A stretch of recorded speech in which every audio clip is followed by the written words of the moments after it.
Hello दोस्तों, स्वागत है एक बार फिर से आप सभी का आपके अपने चैनल पर। और आज मैं आपके लिए एक नई क्राइम स्टोरी लेकर आया हूँ। समय था 28 दिसंबर 2022 का। वेस्ट बंगाल के हल्दिया जिले में एक हॉस्पिटल में एक आदमी भागता हुआ आता है और बोलता है सड़क पे 3 लोगों ने उसे मारा पीटा और उन्होंने उसकी बीवी को गोली मार दी। गोली की बात सुन के हॉस्पिटल में भगदड़ मच जाती है और घबरा कर डॉक्टर जल्दी से क्राइम सीन पे पहुंचते हैं। वहां जाकर वो देखते हैं कि गोली उसकी बीवी के कान पे लगी हुई है। शुरुआती जांच पे ये पता चलता है कि वो कोई आम इंसान नहीं बल्कि एक फेमस नाचने गाने वाली और एक फेमस एक्टर थी जो कि झारखंड से थी। उसका असली नाम रिया कुमारी था और वो एंटरटेनमेंट की दुनिया में ईशा आलिया के नाम से फेमस थी। काफ़ी हाई प्रोफाइल केस होने की वजह से वेस्ट बंगाल पुलिस ने अपनी जांच जल्दी से शुरू कर दी और शुरुआती जांच में उनके सामने कई सारे ऐसे क्लूज आए जिसने पूरी जांच का रुख ही बदल दिया। जांच में कई सारे हिला देने वाले खुलासे भी सामने आए। जो शुरुआत में पुलिस को कहानी सुनाई गई थी वो हकीकत से काफी अलग और डरावनी थी। तो रिया कुमारी AKA ईशा आलिया की मौत के पीछे का कारण क्या था और उसकी मौत का जिम्मेदार कौन था और अभी इस केस में क्या कुछ चल रहा है, सब कुछ जानने के लिए हमारी वीडियो को एंड तक जरूर देखें। अगर आप हमारे चैनल पर नए हैं तो हमारे चैनल को सब्सक्राइब जरूर कर लें। तो चलिए वीडियो को स्टार्ट करते हैं। अब तक आपको अंदाजा हो गया होगा कि हम रिया कुमारी यानी कि ईशा आलिया की बात कर रहे हैं। वही ईशा आलिया जो कुछ महीने पहले तक कई स्थानीय भाषाओं की एंटरटेनमेंट इंडस्ट्री की जानी मानी चेहरा हुआ करती थी। यूट्यूब की दुनिया में भी इनके लाखों चाहने वाले थे और आज भी हैं। रिया का जन्म एक मिडिल क्लास फैमिली में हुआ था मगर इनके सपने काफी बड़े थे। पढ़ाई के साथ साथ बचपन से ही इन्हें एक्टिंग का शौक था और इसी शौक को पूरा करने के लिए ये मौके की तलाश में लग जाती है। बहुत जल्दी इन्हें मौका भी मिल जाता है। बहुत कम उम्र में ये एक म्यूजिक एल्बम में काम करना शुरू कर देती है।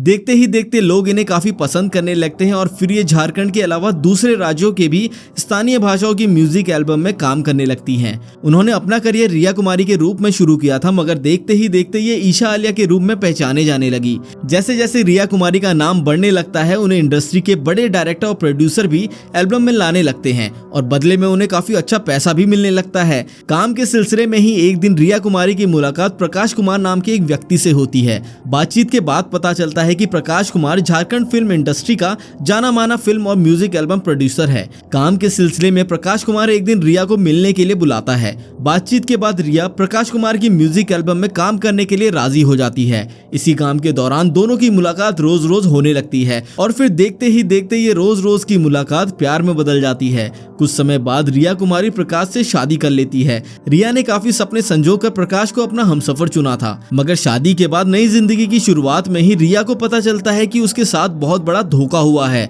दरअसल प्रकाश पहले से ही शादीशुदा था, उसके 3 बच्चे भी थे मगर वो रिया से इस बात को छुपाए रखता है और धोखे से रिया को अपनी दूसरी पत्नी बना लेता है। कमाल की बात तो ये थी कि इसने अपनी पहली पत्नी को तलाक भी नहीं दिया था। शुरुआत में इस बात को लेकर रिया और प्रकाश में काफी झगड़े होते हैं और रिश्ता बिगड़ जाता है मगर एक समय बाद दोनों का रिश्ता सामान्य हो जाता है। प्रिया को लेकर प्रकाश झारखंड को छोड़कर कोलकाता में रहने लगता है। यही रहते हुए रिया बतौर डांसर अपने करियर को आगे बढ़ाती है और एक के बाद एक कई रीजनल लैंग्वेजेस की म्यूजिक एल्बम में काम करती रहती है। यूट्यूब की दुनिया में भी उनको काफी नाम मिल गया था। प्रिया का प्रोफेशनल करियर काफी अच्छा चल रहा था। अब पर्सनल लाइफ में भी चीजें कुछ हद तक सुधर चुकी थी। अब रिया एक बच्चे की माँ भी बन चुकी थी। रिया ने एक बेटी को जन्म दिया था। इन दोनों की जिंदगी कुल मिलाकर ठीक ठाक चल रही थी मगर 2022 के अंत में सब कुछ बदल जाता है।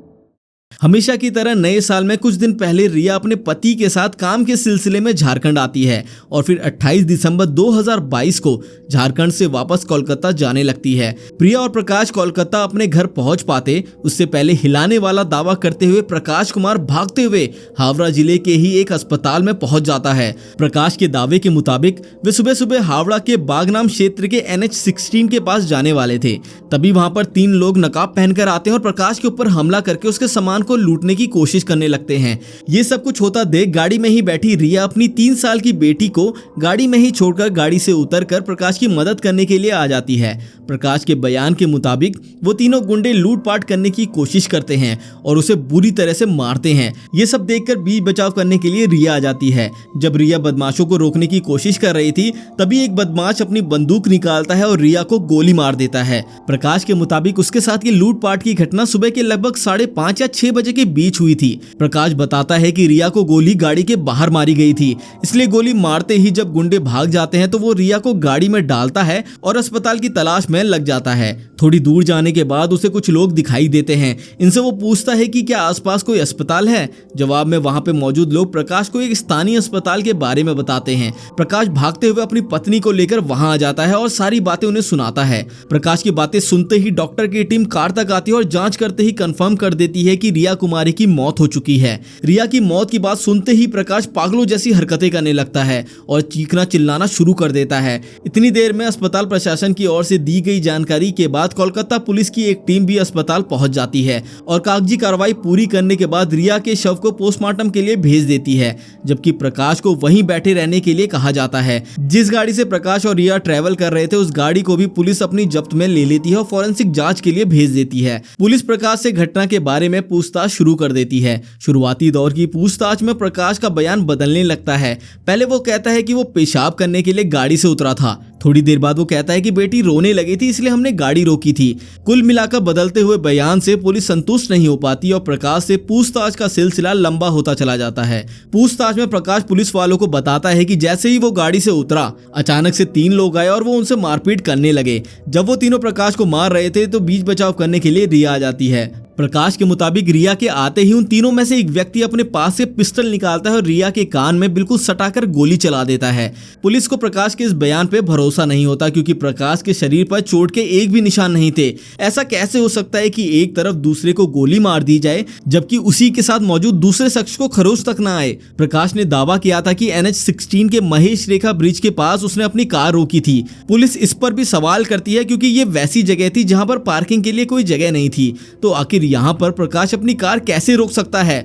पुलिस के सामने प्रकाश बयान देता है कि 3 लोगों ने उन पर हमला किया। जब पुलिस इस दावे की पुष्टि के लिए उस इलाके में मौजूद सभी CCTV फुटेज को खंगालना शुरू करती है, पुलिस को एक भी ऐसा CCTV फुटेज नहीं मिलता जिससे ये पता चले कि कोई प्रकाश की गाड़ी का पीछा कर रहा हो। मतलब कुछ भी संदिग्ध नहीं था। इतनी पूछताछ के बाद पुलिस के लिए शक के दायरे में प्रकाश कुमार खुद ही आ जाता है। हालांकि पुलिस आगे कोई कार्रवाई करने से पहले कार की फॉरेंसिक जांच और रिया की पोस्टमार्टम रिपोर्ट का इंतजार करने लगती है।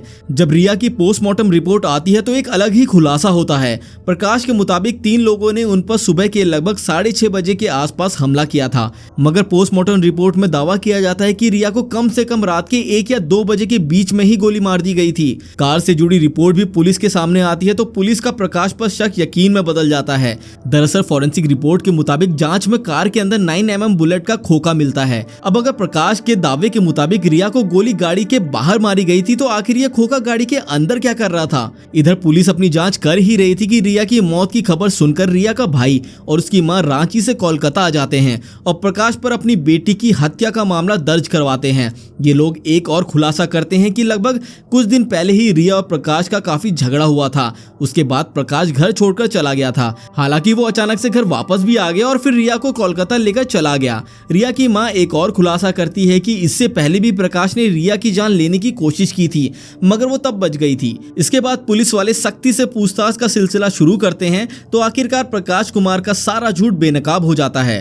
पूछताछ में खुलासे के मुताबिक रिया से प्रकाश ने शादी तो कर ली थी, मगर ये शादी उसने सिर्फ पैसों के लिए की थी। रिया को दिखाने के लिए वो अपनी पत्नी से अलग रहता था, जबकि वास्तव में वो अभी भी पहली पत्नी के साथ कांटेक्ट में था। शादी के कुछ ही समय बाद प्रकाश रिया को अपने रास्ते से हटाने की साजिश में लग जाता है, मगर कई कोशिशों के बावजूद भी वो कामयाब नहीं हो पाता। अंत में प्रकाश अपने एक भाई संदीप कुमार के साथ मिलकर रिया के खिलाफ साजिश करता है और ये सभी मिलकर प्लानिंग करते हैं कि क्यों ना रिया की हत्या कर दी जाए और फिर इस हत्या को लूटपाट की कोशिश में की गई हत्या का रूप दे दिया जाए। इसी के बाद रिया से झगड़ा होने के बावजूद प्रकाश वापस रिया के पास आता है। कुछ दिनों तक खुशी खुशी उसके साथ रहता है, फिर अपनी साजिश को अंजाम तक पहुंचाने के लिए रिया को लेकर कोलकाता के लिए निकल जाता है। मगर रास्ते में ही जब रिया को नींद आ जाती है तब प्रकाश का भाई संदीप कुमार सोई हुई रिया के सर में बिल्कुल सटाकर बंदूक से गोली मारता है। इसके बाद संदीप वहां से भाग जाता है, जबकि इस मर्डर को लूटपाट की कोशिश में किया गया मर्डर का रूप देने के लिए प्रकाश रिया के शव को बड़ी सावधानी के साथ गाड़ी में रखकर आगे बढ़ता रहता है और फिर अस्पताल में जाकर अपनी बनी बनाई कहानी को सुनाता है।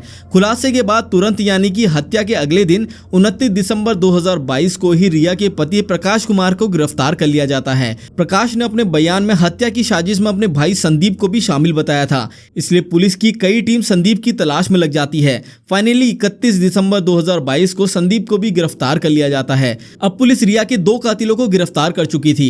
रिया के परिवार वालों ने आरोप लगाया था कि साजिश में प्रकाश की पहली पत्नी भी शामिल है। पुलिस की जांच में एक और व्यक्ति का नाम आता है जिसने प्रकाश और संदीप को बंदूक उपलब्ध कराई थी और उस व्यक्ति का नाम भी संदीप ही था। अब पुलिस इस दूसरे संदीप की तलाश में लग जाती है, मगर कई हफ्तों के बीत जाने के बाद भी संदीप का कहीं अता पता नहीं चलता। हालांकि कोलकाता पुलिस हिम्मत नहीं हारती और एक दिन की मेहनत के बाद बिहार की राजधानी पटना के पास एक गांव से गुप्त सूचना के आधार पर 2023 की फरवरी महीने में संदीप को गिरफ्तार कर लिया जाता है। पुलिस को इस दर्दनाक हत्याकांड में शामिल तीनों अपराधियों का पता चल चुका था, मगर पुलिस अभी भी इस हत्या के वास्तविक कारणों का पता नहीं लगा पाई थी। पहले तो दावा किया गया था कि प्रकाश बस रिया से पीछा छुड़वाना चाहता था, इसलिए उसने ये हत्या करवाई, मगर आगे की जांच में खुलासा होता है कि वास्तव में प्रकाश लाखों के कर्ज में डूबा हुआ था। उसके पिछले कुछ फिल्मी प्रोजेक्ट्स फ्लॉप हो गए थे, इस कारण से वो कर्ज चुका नहीं पा रहा था। इसी के बाद वो तय करता है कि अगर रिया का एक्सीडेंट या फिर डेथ हो जाए तो रिया का जो लाखों रुपए का इंश्योरेंस है वो पैसा उसे मिल जाएगा। इन्हीं पैसों के बल पर वो अपना कर्ज भी चुका सकता है और फिर ऐश की जिंदगी भी काट सकता है। प्रकाश अपना ये प्लान अपने भाई से डिस्कस करता है और इसी के बाद ये लोग तय करते हैं कि रिया को खत्म कर देते हैं और फाइनली साजिश के तहत 28 दिसंबर 2022 को रिया की हत्या कर दी जाती है। जब रिया की हत्या की गई थी तो उस समय कार में रिया की 3 साल की बेटी भी मौजूद थी। जब रिया को गोली मारी गई थी तब ये बच्ची भी सो रही थी, इसलिए पुलिस को बहुत कुछ नहीं बता पाती है। ऊपर से मां के मरने से इतने गहरे सदमे में चली जाती है कि ठीक से कुछ बता भी नहीं पाती। फिलहाल इस केस की मौजूदा स्थिति की बात करें तो ये तीनों आरोपी जेल की हवा खा रहे हैं। ये पूरा मामला अभी कोर्ट में है, जहां पूरी सुनवाई के बाद सजा का ऐलान होना बाकी है। तो दोस्तों ये वीडियो यहीं पर खत्म हो जाती है। आपको ये वीडियो कैसी लगी नीचे कमेंट सेक्शन में हमें जरूर बताइए। अगर आपको ये वीडियो पसंद आई तो उसको लाइक जरूर कर दें और हमारे चैनल को सब्सक्राइब करना बिल्कुल ना भूलें, ताकि हमारी फ्यूचर की वीडियोस की नोटिफिकेशन आप तक पहुंचती रहे। तो मिलते हैं अगली वीडियो में।